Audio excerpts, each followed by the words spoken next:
Hello world!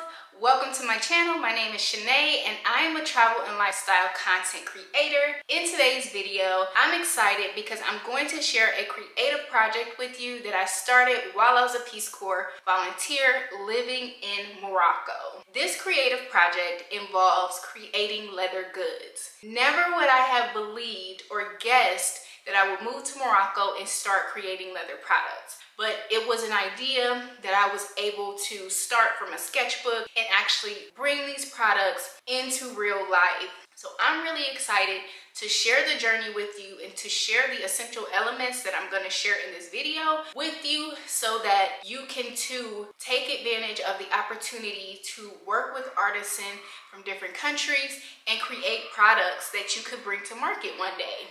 The products that I'm going to share with you, they're still in the prototype phase, and I'm extremely grateful for the length of time that I was able to spend in Morocco, in addition to learning the language, learning the culture, and learning how to engage with locals, because these experiences are what gave me the confidence to pursue this idea of creating leather products. And it also gave me the confidence to negotiate different pricing. So this was a really fun creative project for me. And many people ask me, when am I going to sell my leather bags? They haven't been put on the market yet. They are products that I would love to create a collection for at some point down the line. This is a skill that I was able to learn and grow while also spending time as a volunteer and being a part of the local community. If you are currently living abroad, or if you're planning to move abroad for an extensive amount of time, then I highly recommend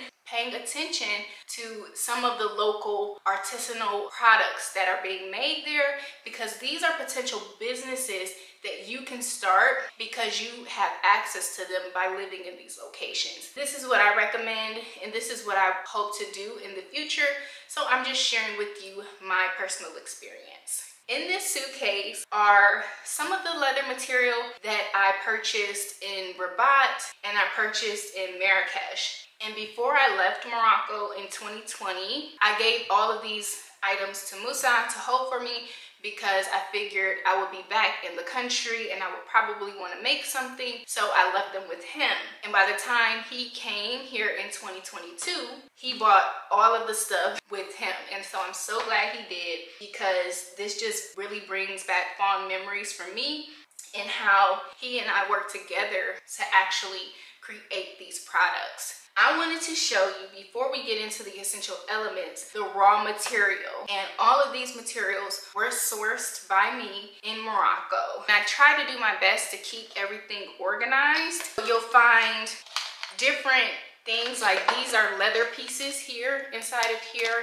And then these are hooks that go on to the backpacks that I was creating. And I'm gonna share with you two of my favorite products, so that you can see how the materials that I have were used to create physical products.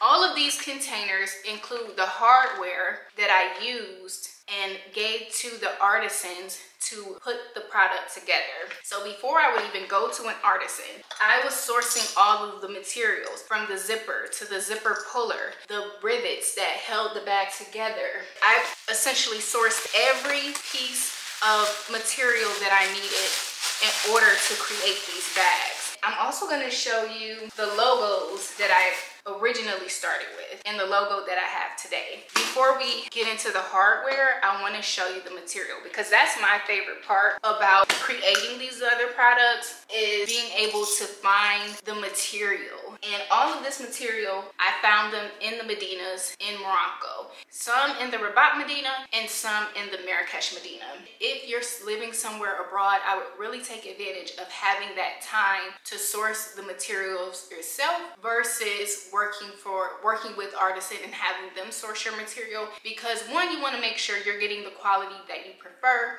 and also you could cut down some of the price by sourcing the materials yourself. I will work directly with the supplier to get all of the hardware and all of the leather goods, and then I would take all of the leather goods with me and the sketch that I wanted, and I would bring those to the artisan so that he can create the product for me. Here are some of the leather pieces that I sourced.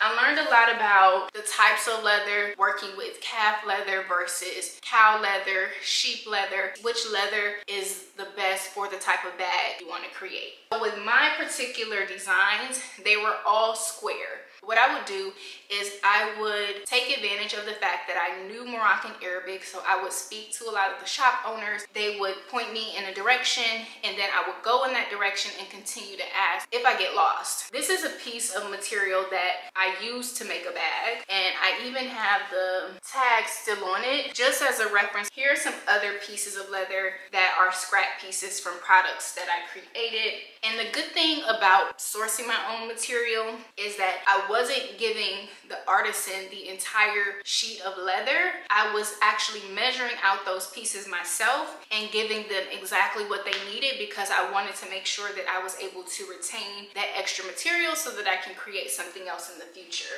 I found this in Rabat, and I just love the color. The color is just so beautiful, and then also it has this textured feel. This material is what I use to create my favorite bag, which is called the Dino bag. And I call it Dino because it reminds me of a dinosaur, a reptile, and you can even see in the material that this reminds me of a reptile. My original idea for creating leather bags was off of the original backpack, which was called the back strap. So here is Dino, and again, this is the prototype, and you can see that it's 3 layers. So it starts with this first small layer. The second layer is in the center. This third layer was designed to fit a 13-inch laptop. The whole bag is leather. This is my favorite bag. The idea behind my leather bags was for professionals. This is something that you can wear to work and you can wear on professional outings, and this is the material. So what I did was I measured out all the material that I needed for this particular bag. After measuring it out, this is what I had left over. I also have this piece as well. The artisan was able to use all the material that I gave him in order to make every detail of the bag. Remember, I talked about the zipper pullers, the zippers, the rivets, all of this material I sourced, and then I counted. Okay, if I want the handle to be here, I need 2 rivets. And then for the straps, each strap needs a rivet at the top and a rivet at the bottom. So I counted out each of these pieces before giving them to the artisan. So this again is one of my favorite prototypes, the Dino bag. After I made the Dino bag, I made my favorite handbag. I created my first handbag literally 2 weeks before leaving Morocco in 2020. Dino was created in 2018. This was a long time after when I came up with the idea for the handbag, and I love my handbag. I'll show you that after. But here are some more materials that I have, and you can see the difference in how they are. And you can see that this is kind of thick, but it's still soft. So this would be from a full-grown cow. This is what I used to do. I would draw a 1D sketch of the backpack, and in this case, I drew a 1D sketch of the handbag. And then from this one-dimensional sketch, I would create a 3-dimensional sketch using recycled cardboard material. And I would take this sketch, list all of the measurements for the dimensions so that the artisan knew exactly how to measure the bag so that it fit the mock-up that I was giving them to create the bag. This is the handbag. It's called the Shin bag, and it is also now a part of the brand Marlowe Black. And I went to an artisan. I asked him to create the bangles for me. I had him create them in different sizes. One, I believe, in a 10-inch. The other was in a 12-inch. One was a round circle, one was flat circle. I had 2 prototypes made, but I only have one of them here with me. This mock-up is this bag. This is my everyday bag. Here are the bangles. You can see the bangles that I had placed on the bag. And again, the zippers, the zipper pullers. This entire design was created from scratch by me. It's called the Shin bag, and this bag is called Dino. The Shin bag is a 2-layer structured bag, and Dino is a 3-layered structured backpack. That is all a part of the design scheme that I was going for. All of the bags within the Marlowe Black collection that I've created as prototypes. They are all square shaped. Here is some more leather. These are larger pieces, and that's because I haven't created anything yet with these pieces. You can see how big they are. With this piece of leather, I can create at least 2 backpacks. All of the material that I picked specifically are shades of brown because that's the color palette that I like. And then I have another big piece of material, and you can see this one is a little bit thicker than that other piece that I just showed you. And you can even see that the material is a little bit different. This material has more of a shine. I was going for shades of brown, but different textures to suit different styles and different looks. Here's another example of a more shiny material, and I haven't used this either. You can see that this is still a big piece of leather that I haven't used to make a product. What do you think about this color? Do you like it? Would you want a backpack or a handbag made with something like this? I love the caramel color leather. It's so beautiful. In addition to the leather, I had to get a branding stamp. These are Marlowe Black bags, and they each have their own name. This is the brand stamp, Marlowe Black, and this is actually the last iteration of my brand stamp, and I love it. And you can actually see that it's on the shin bag. It's a little faded now, but you can see it. And it's not on Dino because, as I mentioned, Dino was created in 2018. When I first started making bags, I was using this logo. And so you can see totally different logos from when I started versus where I am today. And I wanted something like this, but when I first started, I couldn't find out who was making them. I'll talk about that too when I talk about essential elements. But I ended up finding out where to get this made, and I'm so happy I did because I love this brand stamp. Let me know in the comments which one you like.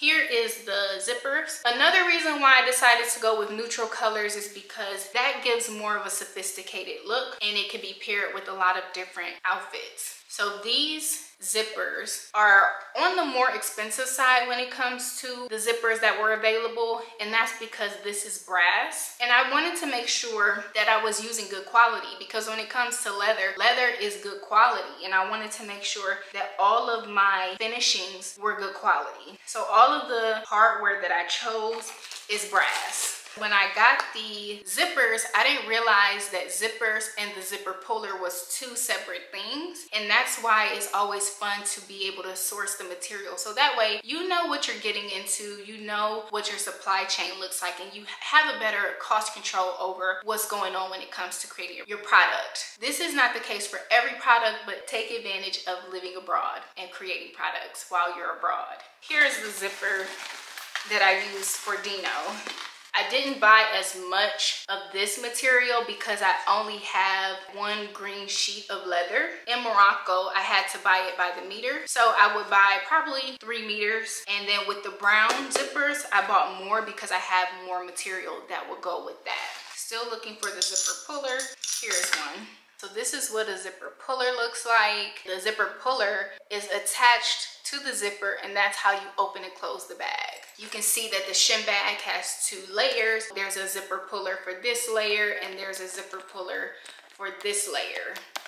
Now that I've shown you the material that I used to create the prototypes for Marlowe Black, I hope that you enjoy learning the essential elements that I applied in order to bring these bags and other bags that were created into physical products. I hope that you enjoy the rest of the video, and if you have any questions, drop them in the comments. I would love to learn more about what you're creating, what you want to create. Enjoy the next part of this video.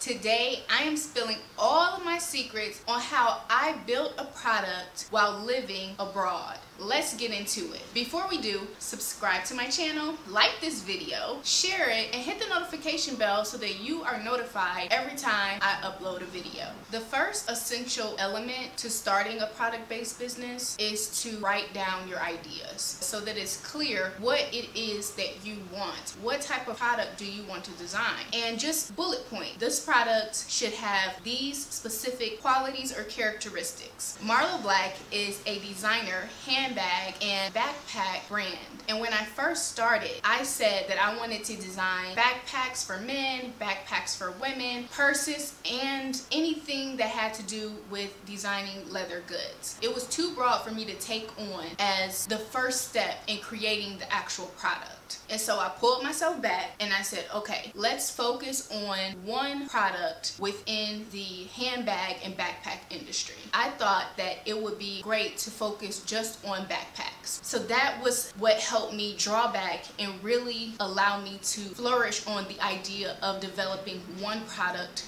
first.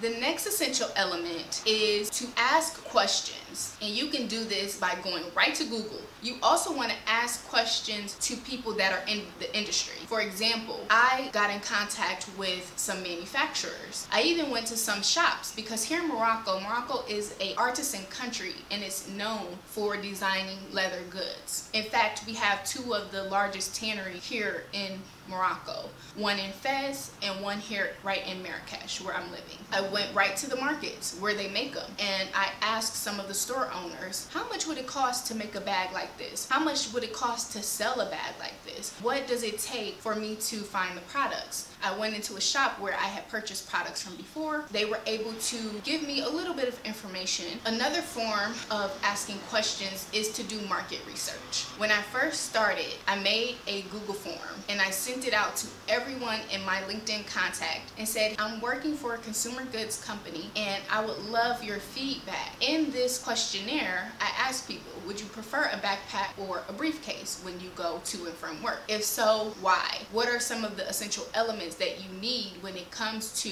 using a backpack for work? This gave me so much information because this was before I even built the product. The questionnaires allowed me better insight into what people look for when they shop for a leather backpack. Asking questions allows you to investigate where to source your materials. For example, I wanted to put a brand logo on my bag, and that went on my first set of prototypes. I used Adobe InDesign. I created this logo and I took this logo to the print shop. I learned the place where I can go to make this by asking questions. Now I have evolved from that logo to a new logo, and over time I continue to ask questions and I found some people that knew how I can make the metal stamp that I actually wanted, and this is the metal stamp. This is the one that is the professional metal stamp that they use here in Morocco when they're branding leather bags. And you can see the difference here. These are pieces of leather, sample pieces for different bags that I was going to create. So you can see the difference. The next essential element is to be observant. You really have to have your eye on the product so you know what it requires to make this product. For example, I wanted to make backpacks. I needed to actually do some observation of the backpacks that were already on the market. When I was observing, I was counting how many rivets do I need per backpack. Here are the rivets. These rivets come in individual pieces and close it together. So it's like this. And that is how you keep the straps connected, and you also connect the straps to the backpack. The next essential element is to test your ideas. So once you've asked questions, once you've observed, you have a pretty good sense of where you can buy all of the pieces in your supply chain to bring this item to life. Now it's time for you to create. Yeah. Okay. Writer. All this money, money, money coming to me. No handouts, I really had to do it for me. Watch me work.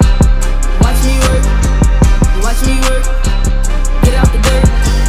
All this money, money, money coming to me. No handouts, I really had to do it for me. Watch me work, watch me work, watch me work, get out the dirt. You ain't hater, but you never gonna stop me. Yellow clout really can't block me. Pipe down like a D appointment. I'm high class and you're just real annoying. Cutting people off like in traffic. Some say it's black girl magic. Some got it and some just have it. Known to give old school vibes like classics. Work hard, my dream can't snatch it. Homegrown, this here ain't plastic. If you want a girl, you can have it. Never judge how you go and get it. Everybody blueprint their feelings. They can make it and reach past ceilings. All this money, money, money coming to me. No handouts, I really had to do it for me. Watch me work, watch me work, watch me work. Get out the dirt.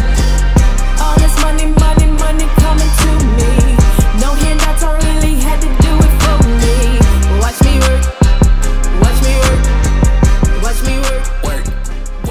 Another essential element is to track your product cycle, because that is going to help you determine how much to charge per unit. How much does it cost me to buy a zipper? How much does it cost me to buy zipper pullers, to buy rivets, to buy thread, to buy the leather? And how much am I going to pay for the leather? Is the leather going to be charged by meter, or is it going to be charged by weight? It depends on where I go. And so I tracked all of this information in a spreadsheet so that I can always refer back to it. I am in the prototype phase of my business, so there is more to come. I'm still learning, I'm still growing and evolving in this space, and so I would love to hear from you if you have resources on how I can continue to move forward with my brand and we can grow together. I hope to hear from you, and until next time, bye.